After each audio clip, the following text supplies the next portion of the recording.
Q&A Review Print Speaking to the Blind, celebrating 40 years of audio newspaper production. Welcome to this week's edition of the Herald Scotland Podcast, recorded at the Bishopbriggs Media Centre by our amazing volunteers. You can get in touch with us via Facebook, Twitter or Instagram using @Q&A Review, that is @CUEANDREVIEW. You can also contact us directly by emailing information@QNreview.com. That is INFORMATION@CUEANDREVIEW.com, or by calling 0141 772 3976. That's 0141 772 3976. The Herald Scotland, on Wednesday the 10th of January 2024. From the news section. Andrew Kerr, Edinburgh Chief Exec to stand down. An article written by Jodie Harrison and read by me, Corey.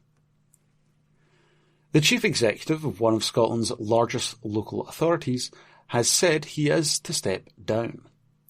Andrew Kerr, Chief Executive of the City of Edinburgh Council, has announced that he is to retire in the summer after almost a decade in the job. Mr Kerr took up his post in July of 2015, having previously held the same role at North Tyneside, Wiltshire and Cornwall councils. He began his local government career 42 years ago, serving as Chief Executive of different local authorities for 19 years.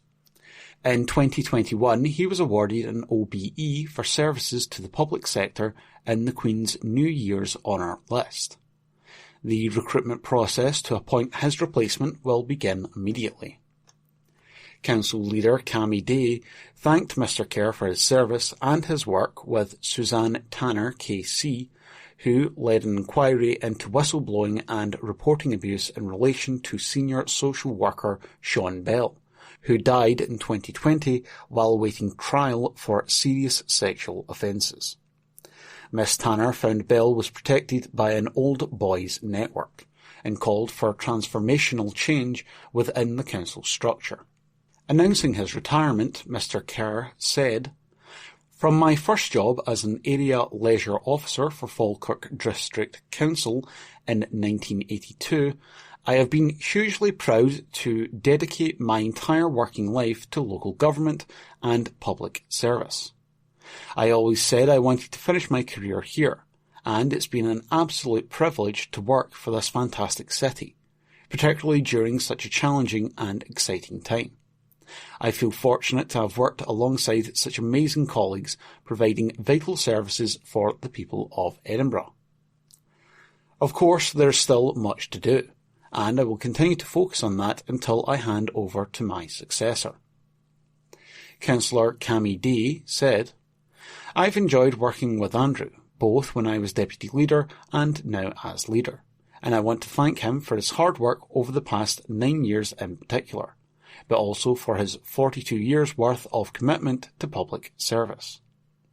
Of particular note was his leadership throughout the COVID-19 pandemic, a hugely challenging time for the council and the city, and his role as ensuring Edinburgh paid a fitting tribute to the Queen following her death in 2022. He also played a key part in securing the £1.3 billion city region deal for Edinburgh in 2018 and leaves us with an ambitious city vision for 2050. I also want to highlight Andrew's important work with Suzanne Tanner KC and her inquiry team. Though difficult and, at times, extremely distressing, it allowed the council to deal with the complex historical issues while, at the same time, changing our corporate structure for the better. Our attention now turns to finding a high-calibre successor, someone capable of facing the undoubted challenges in the years ahead." That article was from the Herald Scotland. It was from the news section. It was written by Jodie Harrison, and it was read by me, Corey. The Herald Scotland, on Wednesday the 10th of January 2024. From the news section. Conversion therapy almost cost me my life. An article written by Kathleen Nutt and read by me, Corey. The Scottish Government has today published proposals for an outright ban on conversion therapy practices in Scotland. The publication of the 86-page consultation is a key stage in the process which will criminalise attempts to change or suppress the gender identity or sexual orientation of another person. Unveiling the consultation, Equalities Minister Emma Roddick said, "Conversion practices which aim to change or suppress a person's sexual orientation or gender identity are damaging and destructive acts that violate people's human rights. Sadly, these practices still happen today, and they have absolutely no place in Scotland. In taking forward our commitment to ban conversion practices, we are leading the way in the UK and joining the growing list of countries acting to address this harm. Conversion therapy practices have been largely condemned by human rights organisations and global bodies, among them the United Nations Human Rights Council and European Parliament, both of which have made repeated calls to ban. However, the proposals in Scotland have their opponents. Among them, the Catholic Church, who have described them as chilling. Blair Anderson grew up in a highly religious community and came out as gay in his early teens. He has shared his experiences of conversion practices with the Herald and told how people tried to persuade him to suppress his sexuality. For the rest of my childhood, I underwent conversion therapy. Years of attempts to stop me from being gay. For years, there was a relentless campaign of terror about the evils of being gay, with constant surveillance and whispered threats about what would happen to me if I slipped up, said Blair, 25, who is a counsellor for the Scottish Greens in Glasgow. Conversion therapy almost cost me my life. The constant internal battle between who I was and who I was pretending to be brought profound shame and self-loathing. Most of my teenage years and early 20s were spent battling bulimia, panic attacks, self-harm, and plans of suicide as a means of escape. Moving away from the area I grew up in to go to university was my chance to truly accept my sexuality for the first time. While escaping conversion therapy was life-saving, I will always carry the scars of it.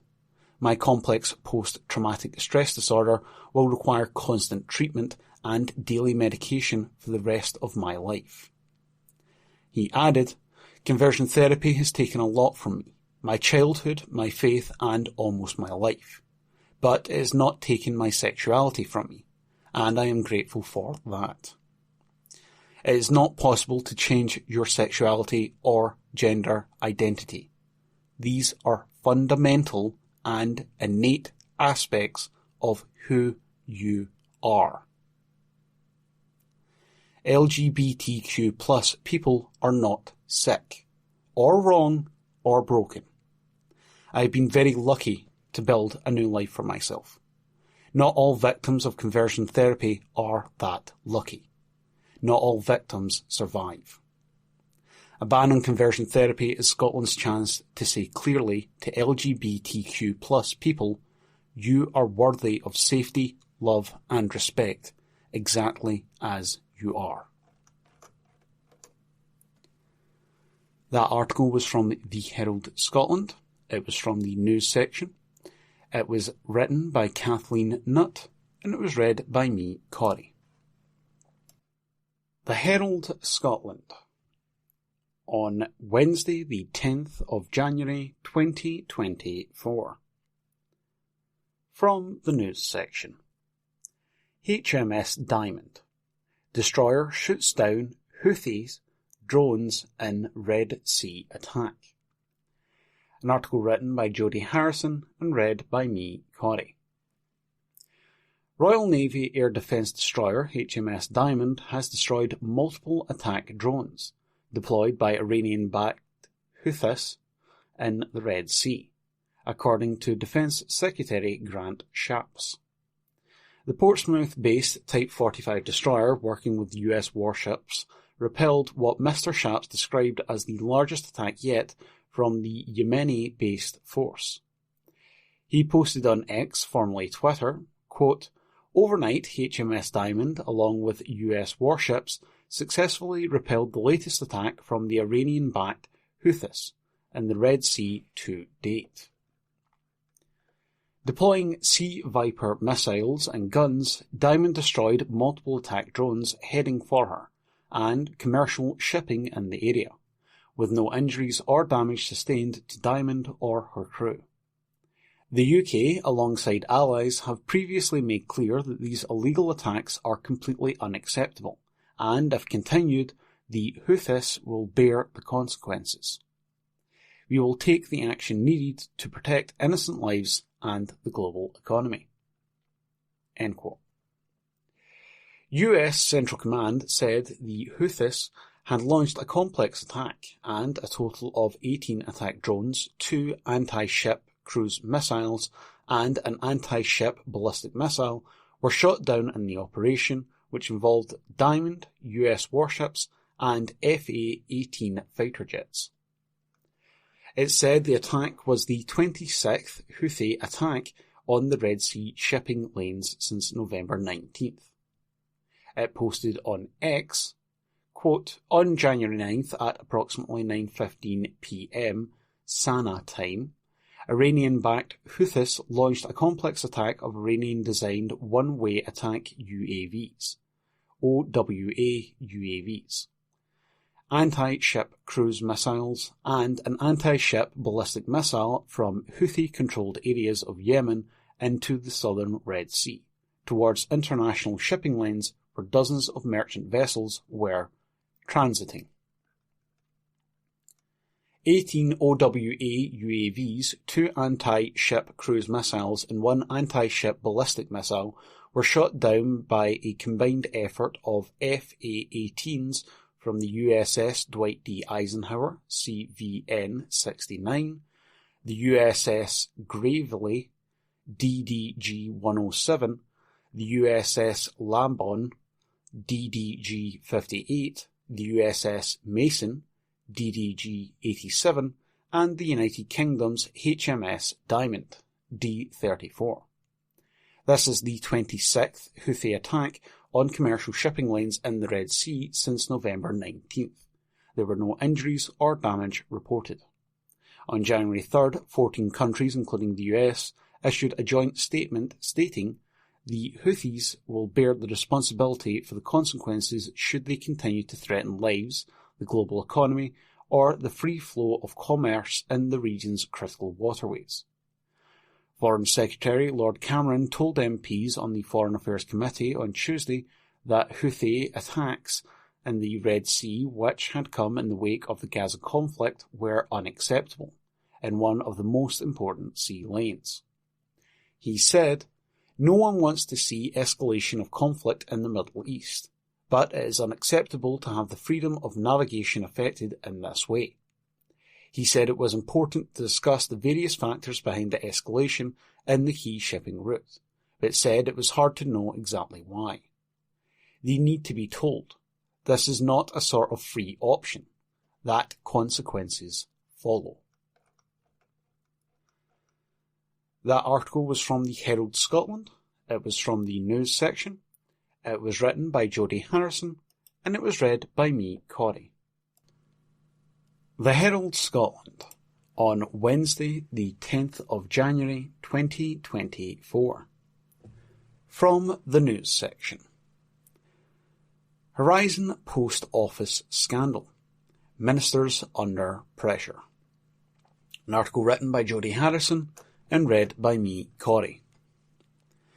Ministers are under pressure to address the miscarriage of justice suffered by hundreds of sub-postmasters, as public anger over the Horizon IT scandal saw former Post Office boss Paula Venables hand back her CBE. It comes as the spotlight also turns on IT giant Fujitsu, after its faulty accounting software Horizon helped lead to the conviction of more than 700 post office branch managers. Since 2012, the company has been awarded almost 200 contracts worth billions, with growing questions about why the government has not severed ties with the firm in the wake of the scandal. Bosses at Fujitsu have been called to answer questions from MPs on the Business and Trade Committee next week, after an ITV drama on the scandal fueled public attention on the issue. The Prime Minister's official spokesperson said, "In general, we consider companies' conduct as part of the formal procurement process. So, once the full facts have been established by the inquiry, we will make further judgments, but it's important we allow that process to take place." Attention in recent days has turned to Miss Venables, who ran the post office while it routinely denied there was a problem with its Horizon IT system, and was appointed a CBE in December of 2018. Victims and campaigners welcomed her decision to hand back the honour, which came after 1.2 million people have signed a petition calling for her to be stripped of the CBE. The Independent Horizon Compensation Advisory Board will also meet later, after Lord Chancellor Alex Chalk on Tuesday said active consideration was being given to bringing forward legislation aimed at clearing the names of those caught up in the scandal. The advisory board, whose members include long-term campaigners on the issue, Labour MP Kevin Jones and Tory peer Lord Arbuthnot, last month wrote to Mr Chalk to call for post office convictions to be overturned. Post Office Minister Kevin Hollinrake could join the meeting, with attendees likely expected to update on any plans to quash convictions and efforts to accelerate compensation payments. The Criminal Cases Review Commission would normally look at the individual convictions and potentially send them to Court of Appeal, but the unprecedented scale of the Horizon scandal could require the extraordinary step of a blanket legislation to clear the names of those affected. Mr Chalk promised further announcements shortly, with Rishi Sunak likely to face questions about the government's response to the situation when he appears in the Commons for the first Prime Minister's questions of the year. A public inquiry into the scandal is ongoing. Meanwhile, one of the sub-postmasters who was affected by the scandal told the BBC he believed racism affected how he and his family were treated during the process. Balvinder Gill, 45, said he was wrongly accused of stealing over £100,000, while his mother, who worked at the same branch in Oxford, was also found guilty of stealing £57,000 in 2009, before it was overturned in 2021. He said, "My parents were spoken to as if they were idiots, because they're not white. They were made to feel like they didn't understand the system, and that they were stupid." Mr Gill called his family's experience an indirect, oppressive kind of racism. The Post Office told the BBC in response to the allegations that they are doing all they can to put right the wrongs of the past, including providing full and fair compensation for those affected. A statement said, "We share fully the aims of the public inquiry to get the truth of what went wrong in the past and establish accountability. It's for the inquiry to reach its own independent conclusions after consideration of all the evidence on the issues that it is examining." Will Mellor, who starred in the ITV drama Mr Bates versus the Post Office and portrayed one of the victims, said the returning of Miss Venables' CBE was the first step. "People are angered by it, and they just want something to be done, and you've seen what's happened now with the petition, and it just shows how strong we are when we come together," he told the PA news agency. A Fujitsu spokesman said, The current Post Office Horizon IT statutory inquiry is examining complex events stretching back over 20 years to understand who knew what, when, and what they did with that knowledge. The inquiry has reinforced the devastating impact on postmasters' lives and that of their families, and Fujitsu has apologised for its role in their suffering. Fujitsu is fully committed to supporting the inquiry in order to understand what happened and to learn from it. Out of respect for the inquiry process, it would be inappropriate for Fujitsu to comment further at this time. That article was from the Herald Scotland. It was from the news section. It was written by Jodie Harrison, and it was read by me, Corey. This is from the Herald Scotland on Thursday the 11th of January 2024, from the news section. Famous Glasgow Tea Room saved from closure by Heritage Trust. This article is written by Ginny Sanderson. A famous Glasgow tea room has been saved from closure after being bought by the National Trust for Scotland. Mackintosh at the Willow in Sauchiehall Street has been made as heritage property by the conservation charity after difficult trading conditions threatened the historic business survival. The intervention, made at the Willow Tea Room's request, has secured the important and original architecture work by Charles Rennie Mackintosh and saved a number of jobs. Phil Long, OBE, the National Trust for Scotland's chief executive, said, "Mackintosh is one of the greatest architects of the 20th century, respected internationally for his breathtaking and innovative design. People from around the world travel to Scotland to see his and his wife Margaret MacDonald's brilliant work together.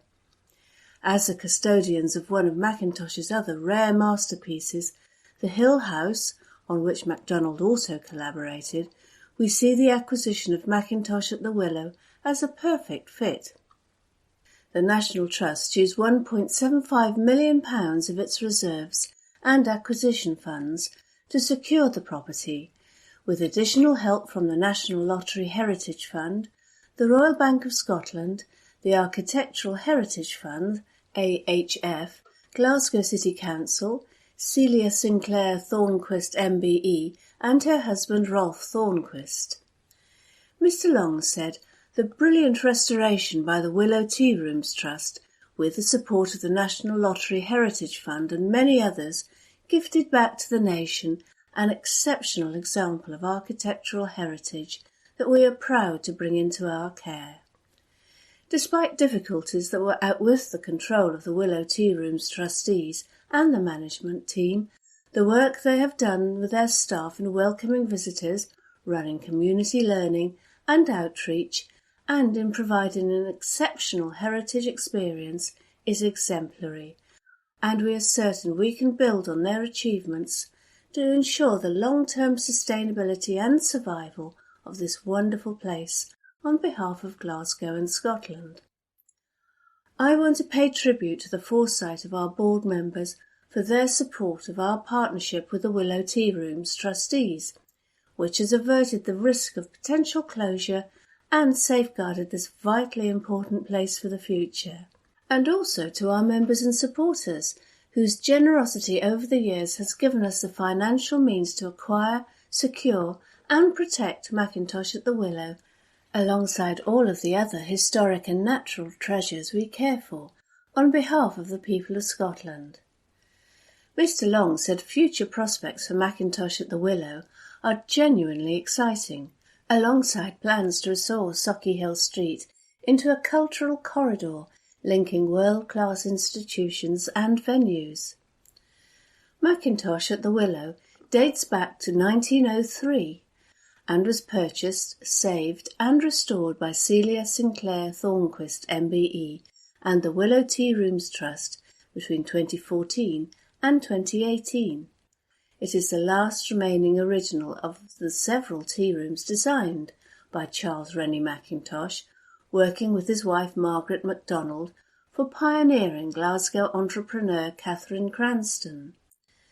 The tea rooms are cited worldwide in architectural histories as one of Glasgow's most important contributions towards modernism, and they were highly influential in Europe and elsewhere. Miss Sinclair Thornquist said, "From the beginning it was our aim to restore and conserve this last remaining and most beautiful example of Mackintosh's masterful designs for tea rooms to the highest possible standards. Through this new partnership, I am delighted and relieved that a way has been found to sustain this global icon in Glasgow and Scotland so that it can continue to be protected and shared." Although the tea rooms attracted more than 230,000 visitors in 2023, the cumulative impacts of the disruption caused to Sauchiehall Street by the second fire at the Glasgow School of Art and the COVID pandemic had adversely affected the tea room's income. Miss Sinclair Thornquist said, "As a consequence, given the importance of the site to Scotland's national heritage, the National Trust for Scotland was approached last year to consider options that would ensure the tea room's long-term security and sustainability. We wanted to ensure that Mackintosh at the Willow would be in the hands of people who shared our ethos and passion for the heritage this place represents, and that is why we are so glad we have been able to come to this arrangement with the National Trust for Scotland." Ailish McGuinness, Chief Executive of the National Lottery Heritage Fund, said, "We are delighted that the Mackintosh tea rooms will become a permanent part of the National Trust for Scotland collection, ensuring that this unique part of Scotland's heritage is protected and cared for into the future. Mackintosh at the Willow will formally become one of National Trust for Scotland's properties with effect from January the 19th. And that article was written by Ginny Sanderson. This is from the Herald Scotland on Thursday the 11th of January 2024 from the news section. Sainsbury's shares plunge as Christmas sales disappoint City. This article is written by Scott Wright. Shares in J. Sainsbury fell sharply after a fall in general merchandise and clothing sales and a weaker performance by Argos appeared to overshadow strong grocery performance at Christmas.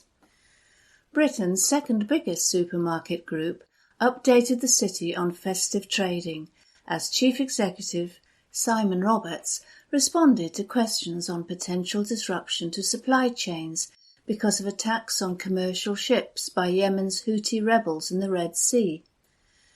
Mr. Roberts said delivery times for wine and general merchandise faced delays because shipping companies were altering routes to avoid the attacks, adding thousands of more miles to journeys.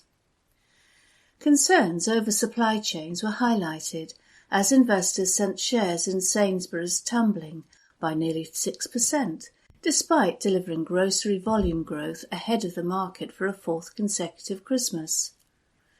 Total sales at Sainsbury's, excluding fuel, increased by 4.9% in the 6 weeks to January the 6th, compared with the same period last year, and by 6.5% over 16 weeks to that date, underpinned by a strong grocery performance. The retailer's first Christmas, powered by Nectar discount scheme prices, saw grocery sales increase by 9.3% in the third quarter, including Christmas grocery sales growth of 8.6% in the 6 weeks to January the 6th, with stronger volume growth offsetting lower inflation.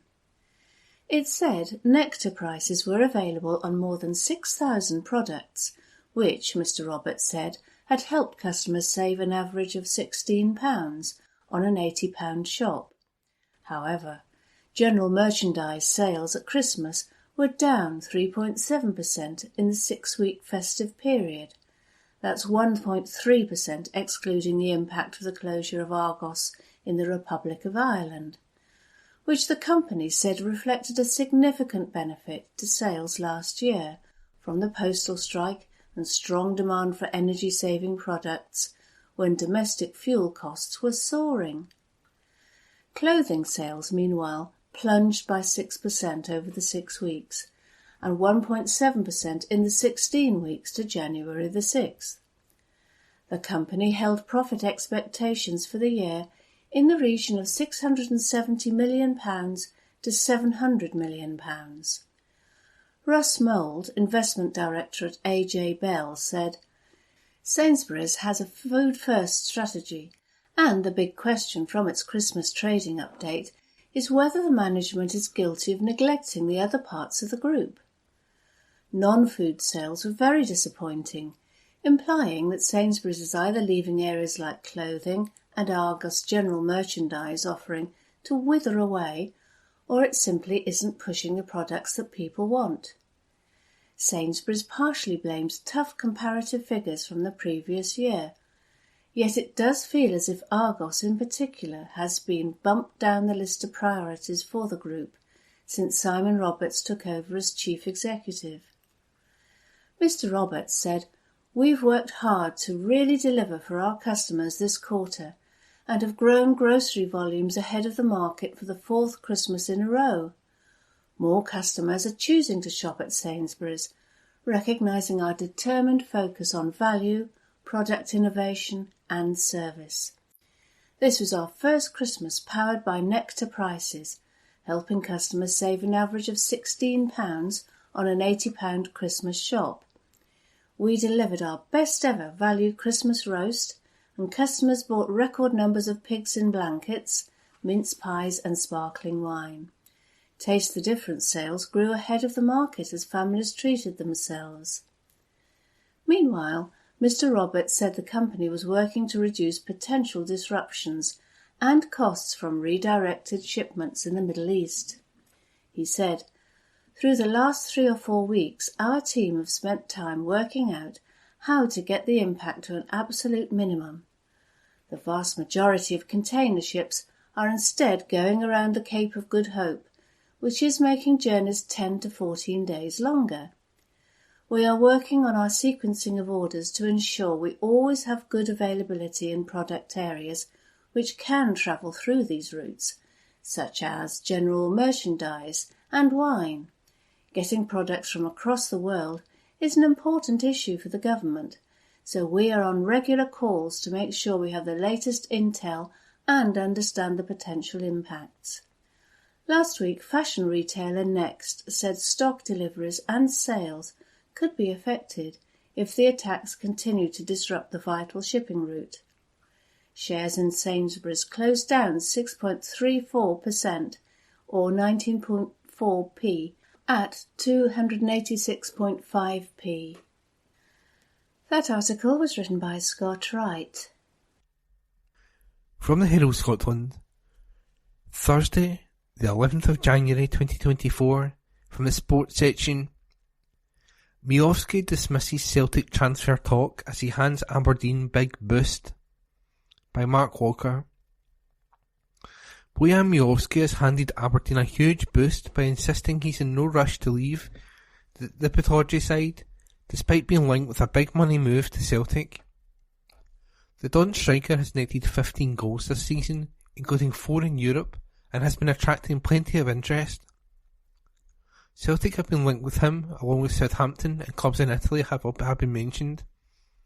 But the 24-year-old North Macedonian international has stressed he is happy with Barry Robson's side and insisted he won't let the speculation get to him. Miovski returned to his hometown of Steep to present an Aberdeen jersey to his first club, Breganica, where he played his formative years before securing a move to MTK Budapest. And he was quizzed about whether he would leave Aberdeen during this transfer window. Miovski said, "I am on holiday here until Sunday, and it's always nice when I get to spend some time at home because, in the last 5 years, I was never at home for these holidays, as I always had responsibilities with football. I still have 2.5 years of contract with Aberdeen, and to be honest, I feel great. Everything that is speculated and written about me is normal, because when you show good form and score goals, you're always being watched by bigger clubs. I have been in Aberdeen for 1.5 years, and I am very satisfied, and I also hope that the people in Aberdeen are happy with me too. So far, I have scored 33 goals for the club. Don's assistant manager Steve Agnew insisted this week the club are in no rush to sell their talisman, who cost just £600,000 when he signed from the Hungarian club MTK. Agnew said, Bojan has got unbelievable movement as a striker and is a clinical finisher. He scored 18 goals last season and has 15 this season.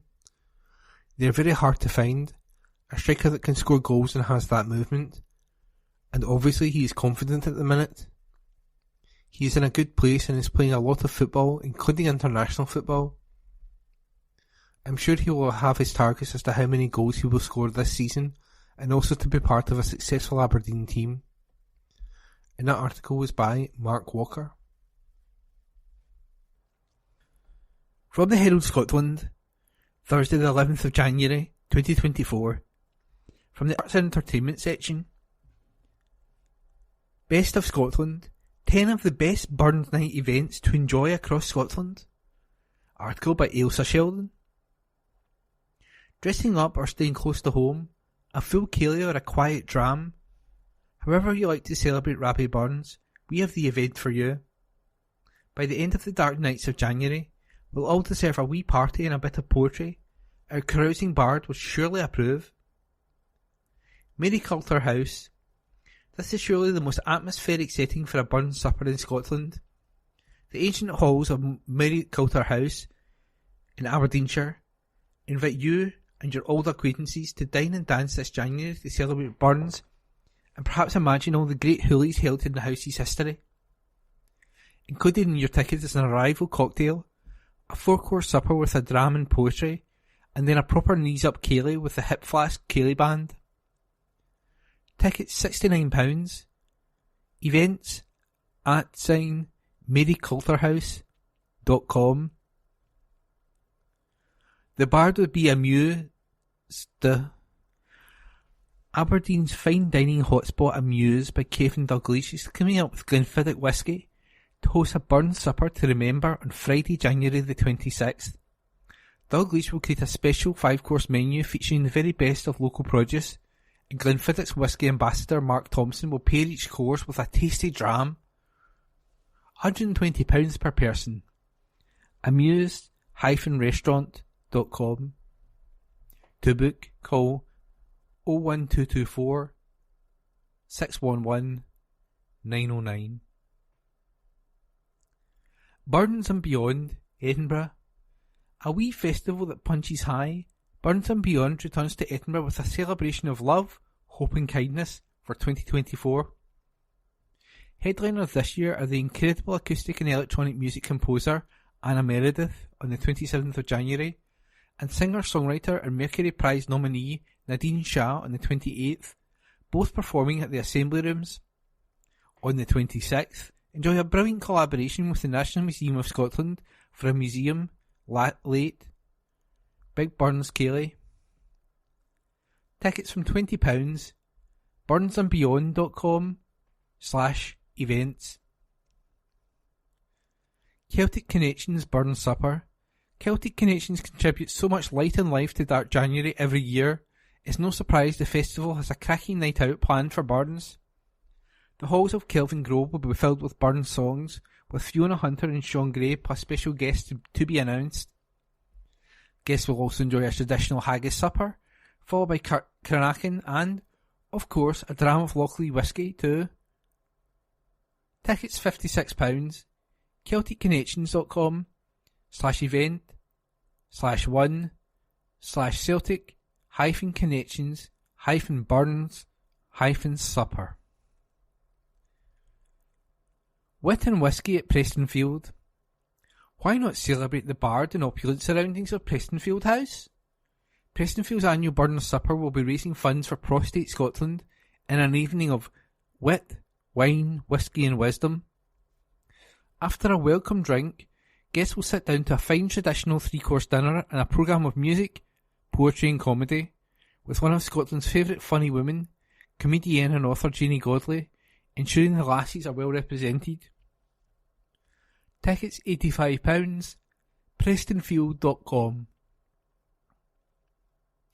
Links House /the Dalmore Robert Burns Weekend. Go all out this year at handsome Lynx House in Dornoch in partnership with the Dalmore Whisky.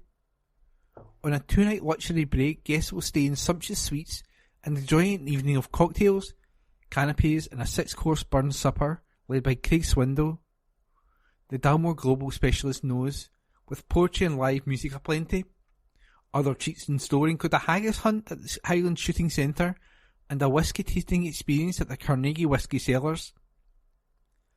£1,759 based on double occupancy. Info @lynxhousedornoch.com.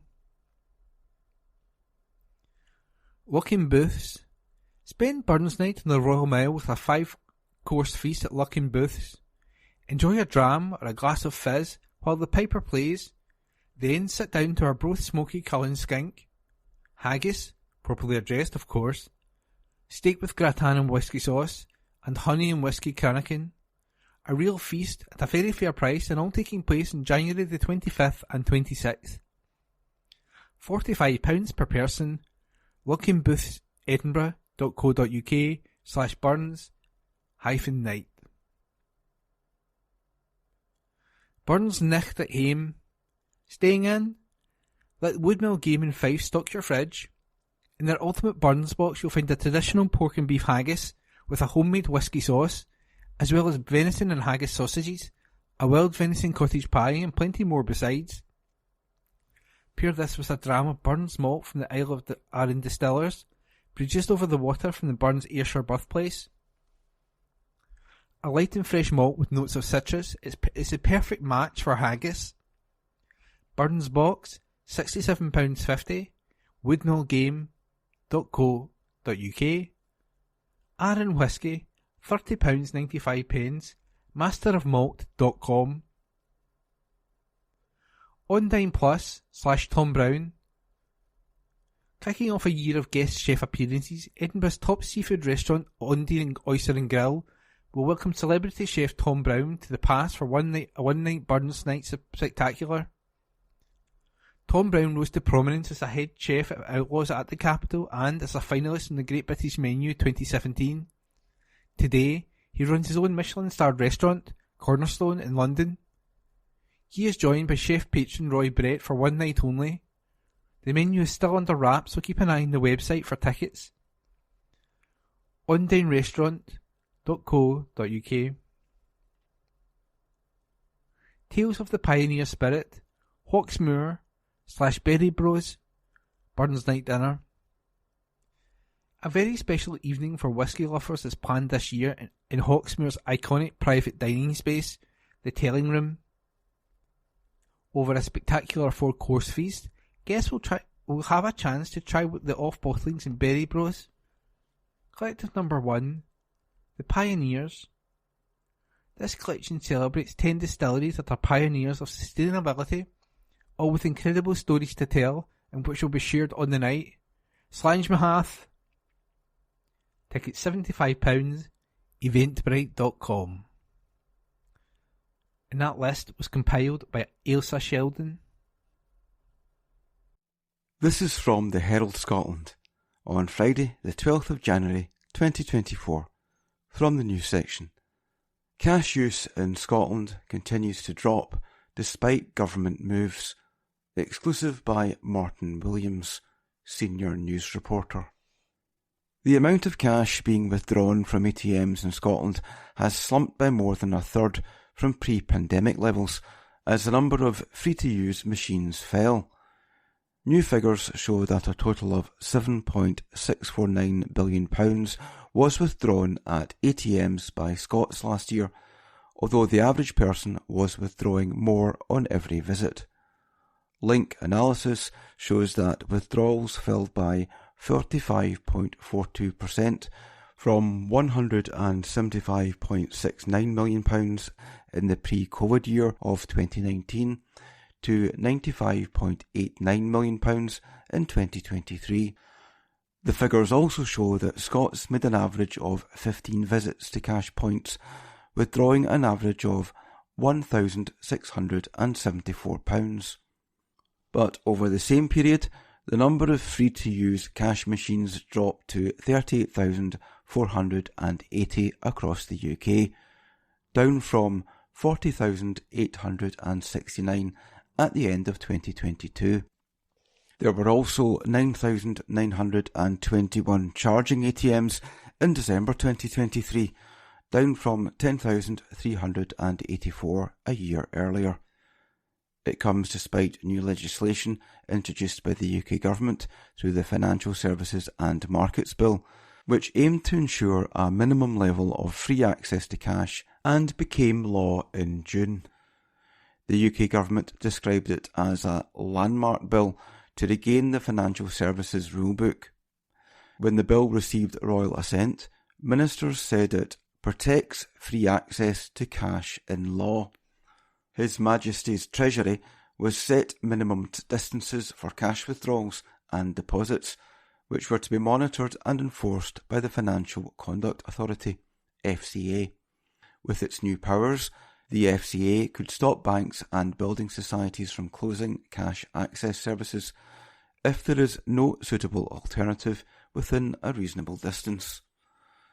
After this, the government produced a cash access policy statement stating that the vast majority of people and businesses in predominantly urban areas should be no further than 1 mile away from a cash access service. HM Treasury also said that the vast majority of people and businesses predominantly in rural areas should be no further than 3 miles away from a cash access service. The consumer organisation which said that 60% of Scotland's bank branches had been lost in the last 9 years, said the government needed to do more to protect access to cash. Efforts have been made to ensure bankless towns up and down the country benefit from a new style of shared bank branch on their high street. The new model for high street banking first emerged in the summer of 2021, with 2 key pilot schemes launched in Cambuslang, Lanarkshire, and Rochford in Essex. The new hope for high street banking, funded by the banking industry, came in the form of brand new 5 banks in 1 hub hosted by the Post Office. By December last year, 6 hubs had opened in Scotland, with the latest launched in December in Carluke, Lanarkshire. The other hubs are in Carnoustie and Brecon, Angus, Kirkcudbright, Dumfries and Galloway, and Troon, Ayrshire. The hubs currently consist of a counter service that will be operated by Post Office staff, where customers of any bank can withdraw and deposit cash, make bill payments, and carry out regular banking transactions. In addition, there are private spaces where customers can speak to someone from their own bank about more complex issues. The banks work on a rotating basis, so staff from different banks are available on different days. However, the number of cash machines has continued to decline, raising concerns that cash deserts could be created by bank branch closures and difficulties accessing free ATMs. According to the consumer organisation which, only 404 bank branches are left in the whole of Scotland, after 636 banks and building societies closed their doors since 2015. Jenny Ross, Which Money editor, said, "While many of us prefer to make payments digitally, cash is still a vital lifeline for many in Scotland. However, it can be difficult to access it due to the drastic amount of bank branch closures and the reduction in the number of free cash machines in recent years. Consumers are at risk of being excluded, as in-person banking services are axed from their communities. The government must do more to protect the needs of local communities. Banking hubs could play an important role in this, but the rollout is taking far too long, and more hubs must open as soon as possible to stop millions of consumers being left behind." John Palmer, Director of Influencing and Engagement at the older people's charity Independent Age, said, "We know that many older people prefer using cash, especially those on a low income, who tell us they find it helps them to budget. While overall usage may have reduced, It is vital that access to cash is protected. Initiatives in local communities that give older people choice in how to manage their money, like shared banking hubs, are welcome. Banks must not be too hasty in removing access for their customers near their home. Last month, new rules proposed by the city regulator endeavoured to ensure that banks and building societies should plug the gaps in local cash provision. Legislation that came into force in June gave the Financial Conduct Authority, FCA, new powers to ensure people could conveniently withdraw and deposit cash following the rapid rate of bank and ATM closures. The FCA said its new rules would not prevent bank branches from closing, but will help manage the pace of change. It meant that any location set to lose a bank or other cash access point, such as an ATM, must have alternative provisions in place before it shuts. Assessments would need to take into account local factors, such as demographics and transport. Where firms identify gaps, they will need to act to address these needs, the regulator said. The FCA also wants to prevent people from facing unreasonable costs to access their money, which could be through charges, travel costs or time. Graham Mott, Director of Strategy at Link, said, "Overall, cash and ATM use has been slowly declining over the past year. While we saw a steep fall in withdrawals during the pandemic, typically around £1.5 billion is still withdrawn from cash machines every week in the UK. We know that more people are shopping online and paying for things using their debit card or phone. However, cash remains popular, and our research shows its importance when helping people across all age groups to budget. Long term, Link expects cash machine numbers to continue to fall. These are generally in busy city and town centres, where there are quite often 5 or 10 on one street, or in supermarkets, where 3 machines may become 2 or 1. What is important is that we continue to make sure consumers' free access to cash does not decline, and we protect every high street. The good news is that there is now a law to protect access to cash. Alongside ATMs, Link will continue to recommend new banking hubs and deposit services that will protect cash services across the UK. An HM Treasury spokesperson said, "We know cash remains king for many, which is why we have protected access to cash in law, legislating to protect access to cash withdrawal and deposit facilities for people and businesses. This will support businesses to continue accepting cash by ensuring they have reasonable access to facilities to deposit their cash." That report was by Martin Williams. This is from the Herald Scotland on Friday the 12th of January 2024, from the news section. FM to pitch for Tory Free Scotland at SNP election campaign launch. Report by Kathleen Nutt, political correspondent. Humza Yousaf will launch the SNP's general election campaign today, saying his party can defeat the sitting Scottish Conservative MPs to create a Tory-free Scotland. The message appears to echo Labour's ambition to remove the Conservatives from power at Westminster, a rallying cry to voters which has helped see the party's fortunes improve north of the border and win over support from some former SNP voters. At an event in Glasgow, the First Minister will step up his bid to challenge Labour for the party seen to be best placed by voters to defeat the Conservatives and win over undecided voters. He will say his party can win all the Scottish seats the Tories took in 2019. He is expected to be joined by SNP Westminster leader Stephen Flynn and address an audience of party candidates, activists and supporters. Last year, the SNP conference backed the First Minister's motion calling for immediate negotiations with Westminster to give democratic effect to Scotland's becoming an independent country if the party wins a majority of seats north of the border. In his speech today, Mr Youssef will attack Brexit and its impact on the Scottish economy, saying only his party will ensure Scotland's voice is heard at Westminster. Polling analysts have said the SNP faces a challenge from Labour north of the border, and in October, Mr Youssef's party lost a by-election race in Rutherglen and Hamilton West, with more than a 20% swing from the SNP to Labour. Labour's Michael Shanks took the Westminster seat with 17,845 votes, more than double the number polled by the SNP's Katie Loudon, with some independent supporters switching party support. At the last general election, the SNP won 48 out of 59 Scottish seats. With boundary changes coming into force at the next vote, Scotland will have 57 seats at Westminster.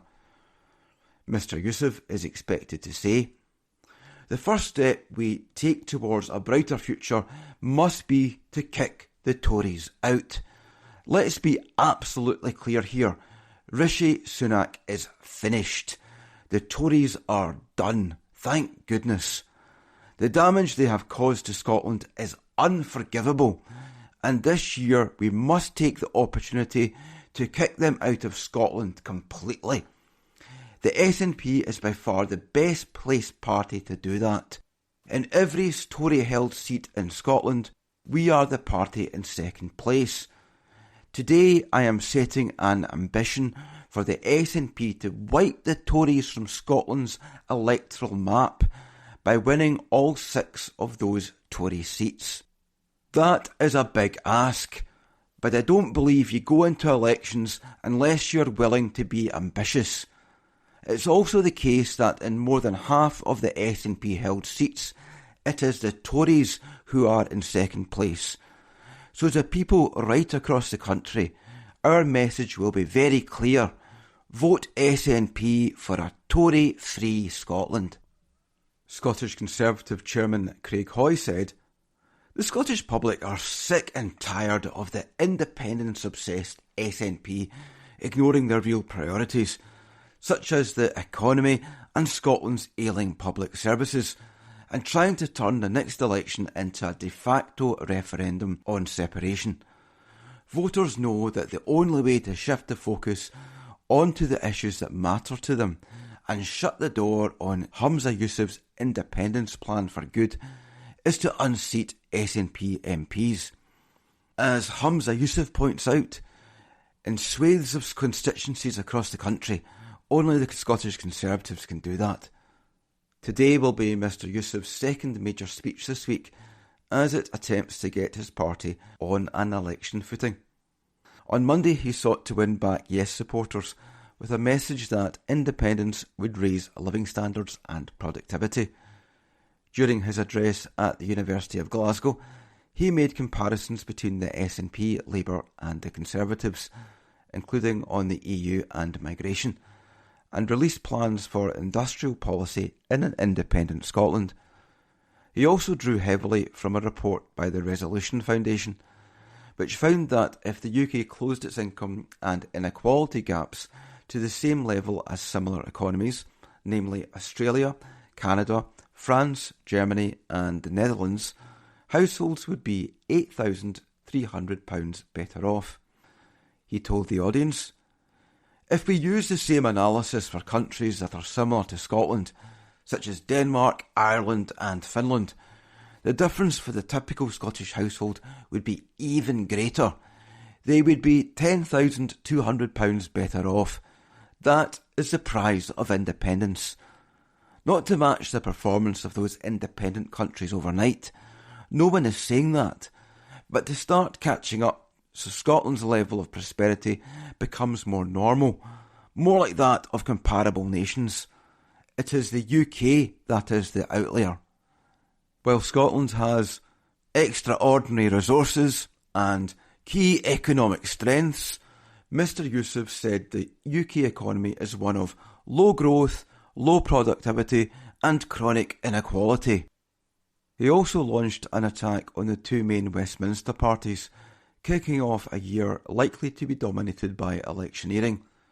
Both Labour and the Conservatives agree that the UK should be out of the EU and the huge European single market, and they both want to cut vital inward migration, he said.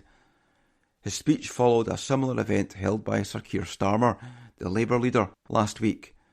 Prime Minister Rishi Sunak has told journalists he favoured the second half of the year to hold the general election.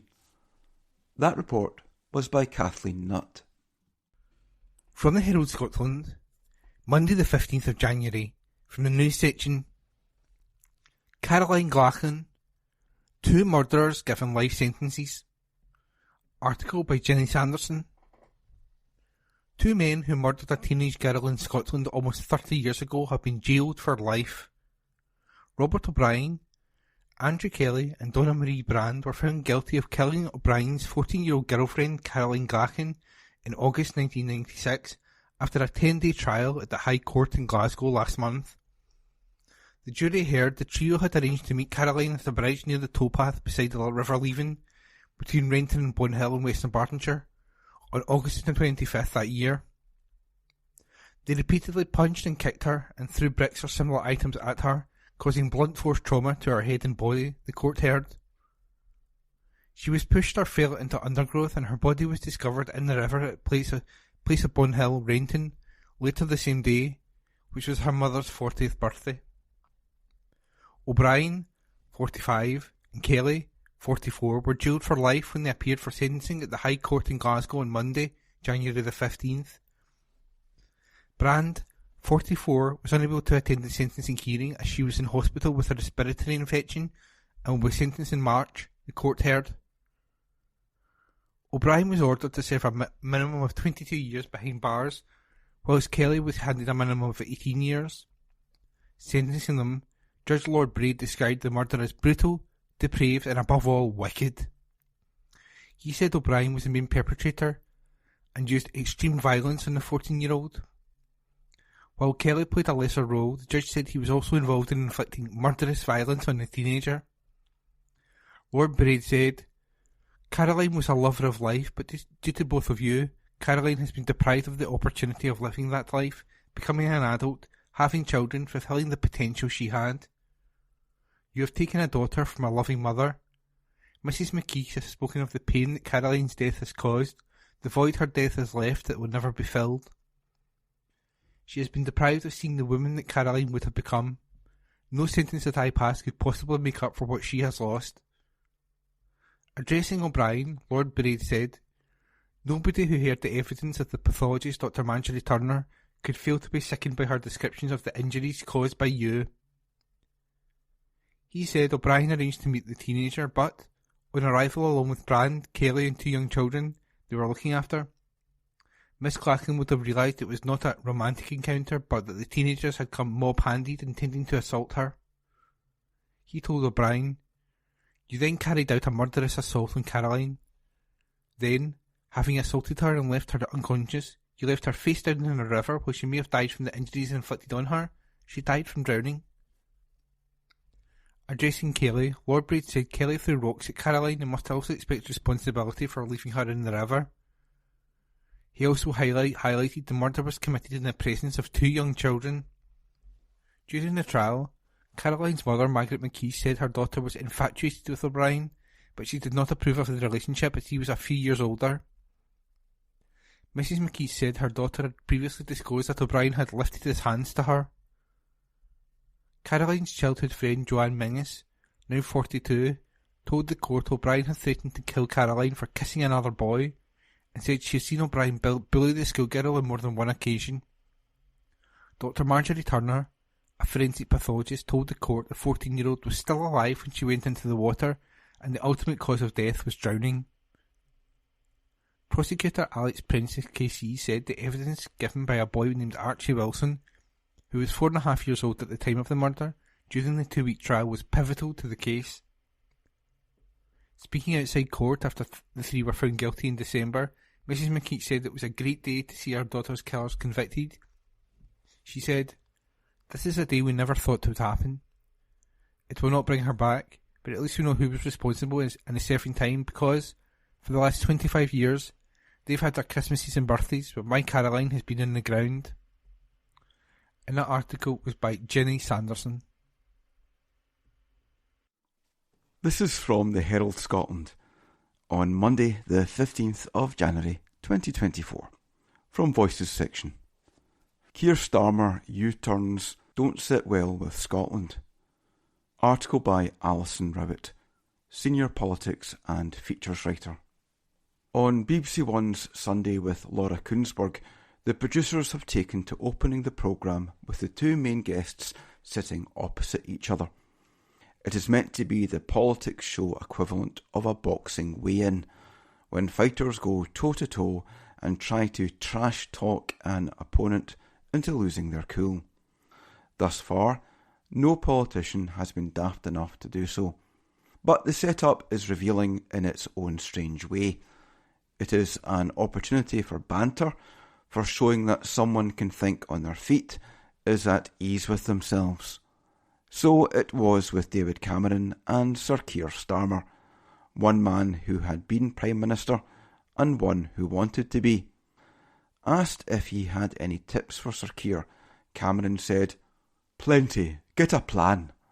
Short, snappy, glib, the sort of thing you might expect from someone reckoned to have earned millions in the time between leaving Downing Street and being brought back as Foreign Secretary. Kuenssberg suggested a wage packet of £10 million. Cameron said that was not true, but declined to give a figure. Attention then turned to Starmer. Any advice from Cameron that would be helpful? Well, said the Labour leader, the 2010 experience when he went from opposition into government would be interesting to discuss. In contrast to Cameron's answer, this response was dull, clunky, and open to misinterpretation. Cameron had to form a coalition government, with Starmer accepting he might have to do the same. It was also very Starmer. No one ever thought selling the Labour leader as a future PM was going to be easy. Yet it has to happen if the party is to win the next election. Labour is ahead in the polls, but is the electorate buying Starmer personally? In the words of another Sir, maybe's aye, maybe's no. Not being Blair is working for and against Starmer. Blair's record as an election winner is still golden. He reminds voters a Labour PM is possible, even desirable, but he will be forever tarnished by Iraq, a clear case of mis-selling if ever there was one. Starmer should be keeping his distance, yet the signs are that he is becoming closer to the former PM, whether it is sharing a platform or aids making use of all that glossy research and advice available from the Tony Blair Institute for Global Change. Who knows? Blair might even be tempted to pop up in the election campaign. It is the last thing any former PM should do, but once the old ham gets the smell of the grease paint in his nostrils, he may not be able to resist. So far, Scotland is buying Starmer, or at least giving him a hearing, with the credit for that going to Anna Sarwar. The two seem to genuinely like each other, the win in Rutherglen sealing the deal. They are comfortable enough with the policy differences between them, for example on the two-child benefit cap that Sarwar says he would scrap. While Starmer's U-turn sits badly with MSPs and other Labour members, for now the patch is holding. Otherwise, Starmer's tendency to U-turn is increasingly working against him. He was at it again on Kuenssberg's show when the interview turned to the UK-US airstrikes in Yemen. When running for the party leadership, Starmer promised a law giving MPs a vote before the UK could take military action. Cue a clip of a younger Starmer saying so. Yet he had given his backing to the UK taking part in strikes against Houthi targets after being briefed by Downing Street last week. While others demanded Parliament be recalled, he did not. There was no inconsistency here, he insisted, with a vote being necessary if there was to be a sustained campaign, In other words, boots on the ground rather than planes in the air. This was not the only U-turn before lunchtime. Turns out that a 2020 pledge of his to stop the sale of arms to Saudi Arabia was now off the table. "We will review the situation," he said, as if Saudi Arabia was in the habit of changing its ways. Perhaps it is the lawyer in Starmer that wants to keep his options open and not commit to simple promises. But when he does this in interviews, it comes across badly. Either he has not anticipated the question, or he's a ditherer who cannot think on his feet. Between this and his reluctance to say anything on spending, he spends every interview on the defensive. It may be wiser and more honest to be this way, but it doesn't inspire people to get behind him, and that is important, especially if it is a long campaign. As for how he comes across in general, opinion remains mixed. He doesn't need the charisma of pre-Iraq Blair. In many ways, being a steady as he goes kind of chap works in his favour. The next election will be the bland fighting the bland, and the electorate is okay with that after all the excitement of Johnson and Truss. Starmer is best left to be himself. There have been attempts to repackage him, but these are generally cringeworthy. As Koonsberg reminded him yesterday, being leader of the opposition is often described as the worst job in British politics. It is, confirmed the Labour leader with uncustomary fervour. He is right. He is in the unenviable position of having plans but no power to put them into effect. He has to appear a safe pair of hands while not sending voters to sleep. And he has to do all this day after day until Rishi Sunak deems otherwise. Compared to some Labour leaders, Starmer has had a relatively easy ride with the media and with the public. He knows that won't last forever, and the closer it comes to an election, the more under pressure he will be. On this latest showing, the selling of Sir Keir has some way to go yet. That article was by Alison Rowett. From the Herald, Sunday, 14th of January, 2024. Sports section. Bolton fan dies after suffering cardiac arrest during match against Cheltenham. By Herald Online. The Bolton supporter who suffered a suspected cardiac arrest in Saturday's abandoned League One clash with Cheltenham has died, the Lancashire club have announced. Referee Sonny Singh-Gill took the players off the field just after 3:30 p.m. as medical staff went to help the supporter, and the match was officially abandoned 30 minutes later. Bolton have now revealed that 71-year-old Ian Purslow, a lifelong Wanderers fan, was treated at the stadium before he was taken to a hospital where he died. A statement posted to the club's official website read, "Bolton Wanderers are deeply saddened to confirm that the supporter taken ill at yesterday's afternoon home fixture against Cheltenham Town has passed away." Lifelong fan Ian Purslow suffered a suspected cardiac arrest during the first half of the game. The 71-year-old was giving sustained CPR treatment by medical staff and paramedics at the stadium before being taken to hospital, where he tragically died. Ian, who lives in Oldham, was at the game supporting the Whites with his son Stuart. Club chaplain Phil Mason remained with family members later in the day, and the club will continue to offer the family all the support and care they can, as well as looking to offer support to anyone else impacted by the distressing incident. The thoughts of everyone connected to Bolton Wanderers are with Ian's family and loved ones at this incredibly sad time. Wanderers would also like to thank all of those supporters and medical staff who provided assistance, and for the cooperation and understanding of everyone inside the stadium, including our visitors from Cheltenham on Saturday.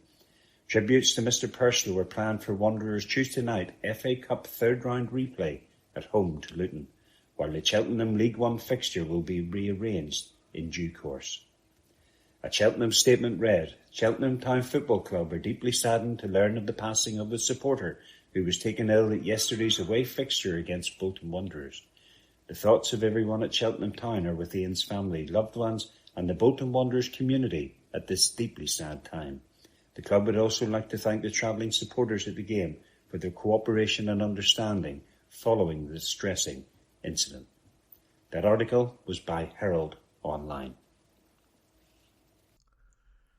From the Herald Scotland, Monday the 15th of January, from the business section, business briefing, NYC Daily sold amid high demand for cafes in Glasgow, by Brian Donnelly. An estate agent has said there is a growing demand for cafes in Scotland's largest city as offices are getting back closer to capacity. Jonathan Clough of Smith & Clough Business Associates said in one part of the city offices are crying out for a quality establishment. The agent said it secured a new tenant for the former NYC Deli on Hope Street within Glasgow on behalf of the landlord, while the former Nexus Cafe on West Regent Street in the city has been put on the market. It received high levels of interest in the NYC Deli with a deal being struck a short period of marketing. The new tenants are in the process of refurbishing the premises before opening in the near future a Sarang Korean cafe. Mr. Clough said, "We are seeing a high demand for cafes in Glasgow and have lots of buyers on our books, so if you or your clients are thinking of selling, then please get in touch for a free valuation." He said the West Regent premises had been trading until very recently and pre-COVID had been occupied by Peace, adding that it was by all accounts their busiest site. The premises are in walk-in condition and simply need a small amount of catering equipment and coffee machine to trade and are available for a minimum ingoing premium and an annual rental of £12,000 per annum. He said the slow return to the offices by workers has picked up. He told the Herald, "I think over the last couple of years as people have started returning to the office and the offices are getting back closer to capacity, that this has had knock-on benefits for the surrounding businesses and cafes, which has led to an increased demand." Clyde workers hailed significant victory in pay dispute. Strike action has been avoided at Clyde's biggest shipyards after contractors working in frigates for the Royal Navy hailed a significant victory.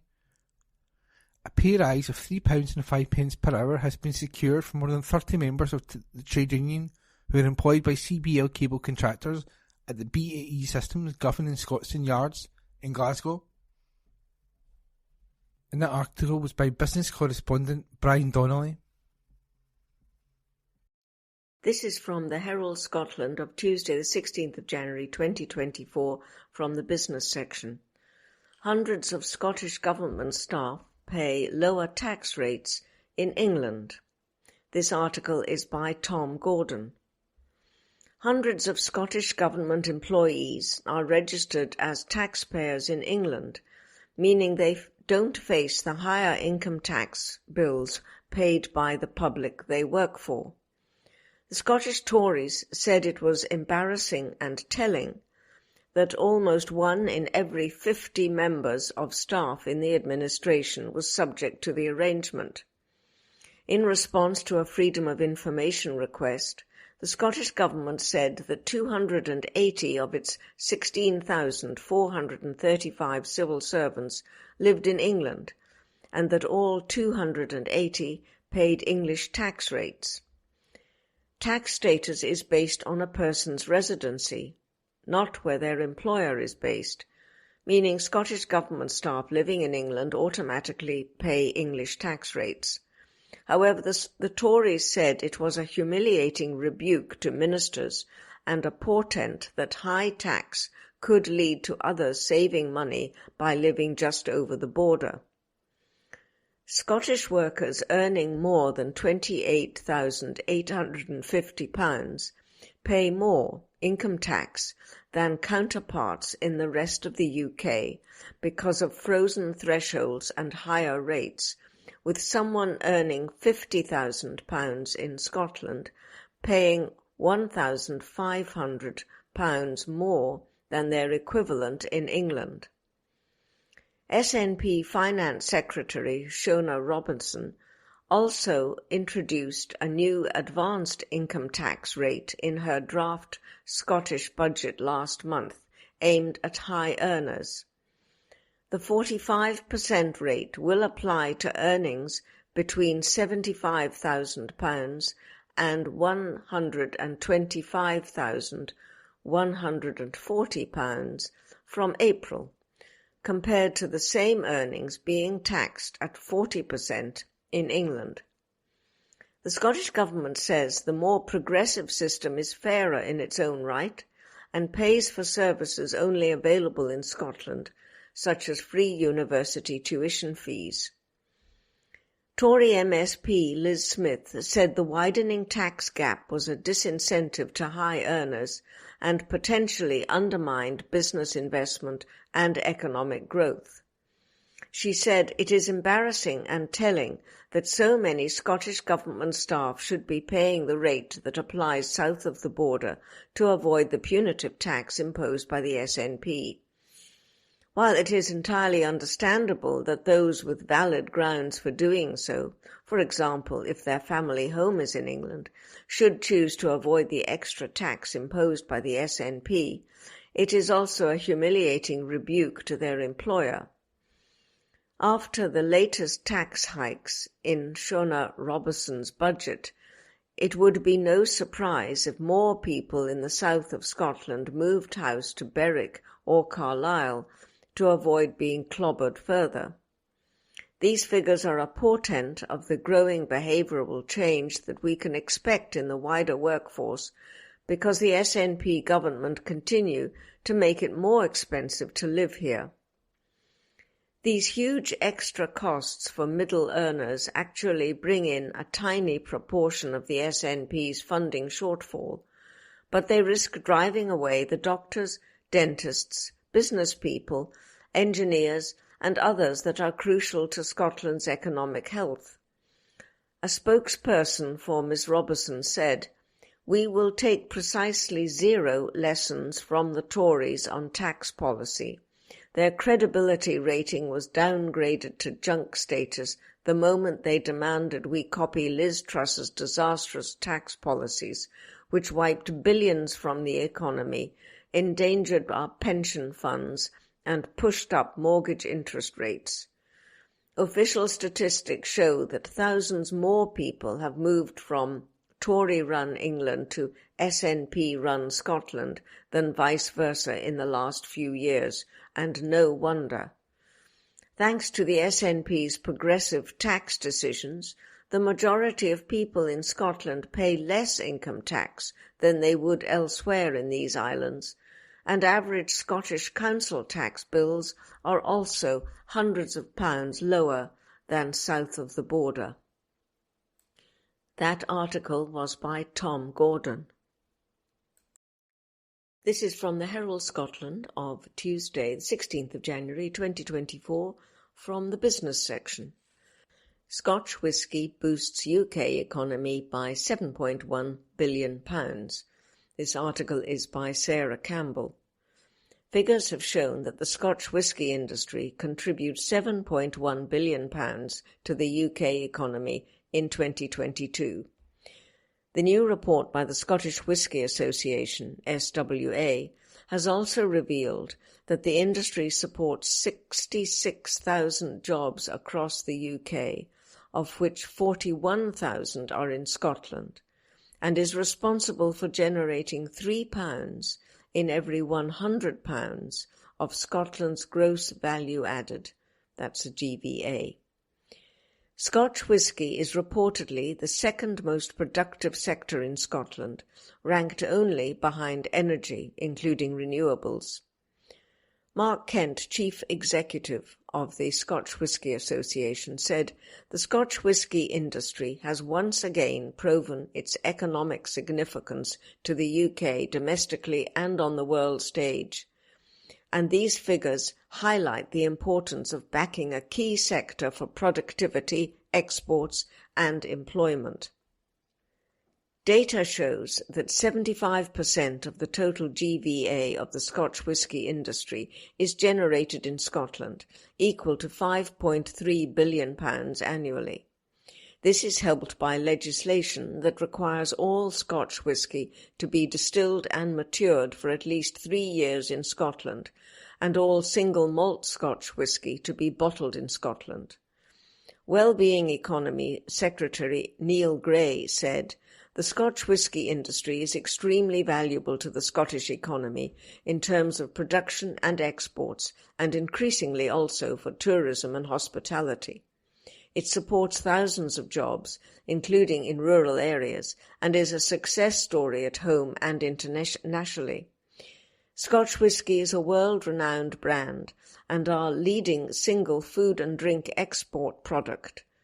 Continued growth in global markets means more jobs and investment across Scotland. Our communities benefit, and it entices visitors and residents to experience the incredible offer we have here in Scotland." Despite its sizable contribution to the UK economy, the sector has warned that Scotch whisky continues to face multiple barriers, including the highest spirits duty rate in the G7, key infrastructure in Scotland in need of investment, and trade deals, including with India, still to be finalised. It is feared that these challenges, combined with rapidly increasing competition from premium spirits in global markets, could put future investment, growth and jobs at risk without continued government support. Acknowledging this, Scottish Secretary Alistair Jack said, "I welcome this report, which demonstrates the great strength and resilience of the Scotch whisky industry. The sector's contribution to the economy, with ever-growing exports and investment in skills and jobs, is of vital importance to Scotland and the whole of the UK. The UK government wholeheartedly supports the industry. Scotch is not just Scotland's, but the UK's most valuable food and drink export, and that's why we've given it 10 cuts or freezes in duty at the last 11 budgets, as well as removing punitive tariffs imposed on the US market. We are pushing forward with new and robust global trade agreements that will continue to safeguard the interest of Scotch whisky, ensuring that unique characteristics and reputation of Scotch are protected." Scotland's Wellbeing Economy Secretary Neil Gray said the industry is extremely valuable to the country, adding, "Scotch whisky is a world-renowned brand and our leading single food and drink export product. Continued growth in global markets means more jobs and investment across Scotland. Our communities benefit, and it entices visitors and residents to experience the incredible offer we have here in Scotland. The Scottish Government will continue to work with the whisky sector to derive further growth and success." In 2021, as part of a long-term £185 million investment in whisky tourism in Scotland, Diageo launched the Johnny Walker Princes Street visitor attraction in Edinburgh, following the opening of new experiences at the Glenkinchie, Clynelish and Cardew distilleries. It offers whisky lovers immersive storytelling, taking them through the 200-year-old history of Johnny Walker, and aims to challenge preconceived ideas of how whisky should be enjoyed. Last month, the Herald reported that the attraction had welcomed more than 700,000 visitors from around 131 countries to date, and had been named the world's leading spirit experience in the Tourism Oscars. Malcolm Rufford, Chief Executive of Visit Scotland, said, "Congratulations to Johnny Walker Princes Street. This achievement recognises the investment and time that has been put in by Diageo and the team at Johnny Walker Princes Street to create a truly world-class visitor experience. Research continues to show visitors love to connect with the people and places associated with our iconic food and drink. Whisky has huge international appeal, and this award confirms the important role it plays in the Scottish tourism experience." That article was by Sarah Campbell. That concludes this week's edition of the Herald Scotland Podcast. Please remember to subscribe to our channels, tune, review, and to tell your friends about our service.